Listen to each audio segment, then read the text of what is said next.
Ang programang ito ay rated SPG. Striktong patnubay at gabay ng magulang ang kailangan. Maaaring may masiselang tema, lengguwahe, karahasan, sexual, horror o droga na hindi angkop sa mga bata. Makakauwi pa ba si Lynette? Hihingi na ng tulong si Annalyn.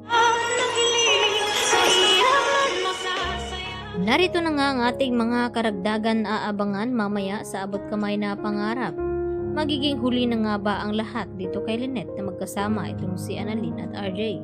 Dahil sa hindi nga natuloy ang pagtakas dito ni Lynette at naabutan nga siya dito ni Carlos. At mas mahigpit na ang pagbabantay ni Carlos dito kay Lynette hanggang sa namalayan ni Carlos na nahimatay nga at nahilo itong si Lynette at bigla na lamang bumagsak ito. Dahil ilang araw na rin itong si Lynette na hindi kumakain. Kaya naman nag-aalala ng husto itong si Carlos kay Lynette. Sa kabilang banda, dito naman na sinisigurado ni RJ na kapag makabalik daw itong si Lynette dito sa Apex ay sisiguraduhin nga daw niya na hindi na nga daw pakakawalan pa ni RJ itong si Lynette. Ngayon nga ay tumatakbo na nga itong annulment ni RJ dito kay Moira at porsigido na nga tutulungan ni RJ itong si Lynette na ma-dismiss ang kasal niya dito kay Carlos dahil niloloko lang naman pala siya nito. At lalo pa't mabilis ma-avoid itong kasal dahil kasal pa rin itong si Carlos dito nga kay Irene at hindi pa nga nag-divorce ang mga ito. Lalo pa't madidiin naman sa kaso na murder itong si Carlos dahil sa ginawa nito kay Irene. At hindi na nga mapigilan itong si Annalyn na humingi ng tulong dito sa social media na kung sino man ang nakakilala dito kay Carlos ay ipagbigay alam sa kanila at kung sino man ang matatawagan nito ipaalam din dito kina Annalyn at RJ dahil inidnap daw di umano ni Carlos ang kanyang ina na si Lynette. Kaya nakikiusap naman ngayon itong si Annalyn na sana ay matulungan siya. At maya-maya nga ay dito naman siya nananawagan sa Apex Hospital.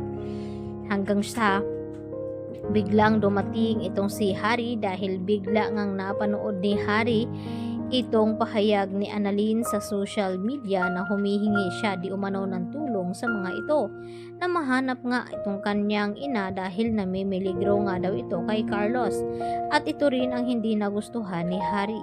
Kaya naman umusok sa galit itong si Harry na sinugod itong si Annalyn dito sa Apex Hospital. Hanggang sa sinabi ni Harry dito kay Annalyn na patutunayan nga daw niya na hindi masama itong kanyang ama at siya mismo ang hahanap dito kay Lynette upang nang sa ganun ay maibalik ito kay Annalyn at malinis ang pangalan ng kanyang ama na ngayon nga ay tila sirang-sira na nga ito dahil sa kumakalat na balita at chismis na itong si Carlos ay isang killer. Samantala, gusto na ngang makita ngayon ni Harry ang kanyang ama kaya agad na tinawagan niya ito at tinanong kung nasaan dahil pupuntahan nga raw niya. At may lilinawin nga daw itong si Harry dito kay Carlos. At dito naman na pinapapunta ni Carlos itong si Harry dahil may plano na nga silang tatakas at aalis upang hindi na nga mahanap pa itong si Lynette dahil walang balak si Carlos na pakawalan itong si Lynette at ibalik dito kina Annalyn at RJ.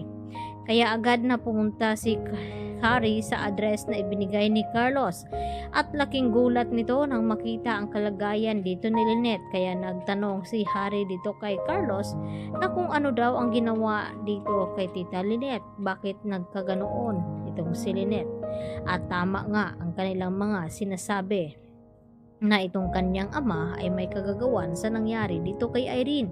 Kaya porsigido naman ngayon itong si Harry na siya na nga daw ang magsusuplong sa mga pulis para dito sa kanyang ama upang maparusahan at maibalik na nga itong si Lynette dahil wala naman daw itong kinalaman sa mga nangyayari ngayon. Instead, siya pa ang biktima dahil sa pangluloko dito ni Carlos sa kanya.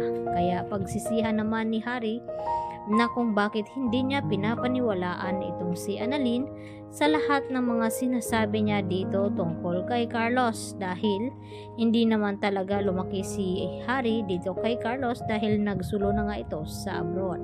Yan ang ating pakatutukan maya-maya. Dito lamang yan sa Abot Kamay Story.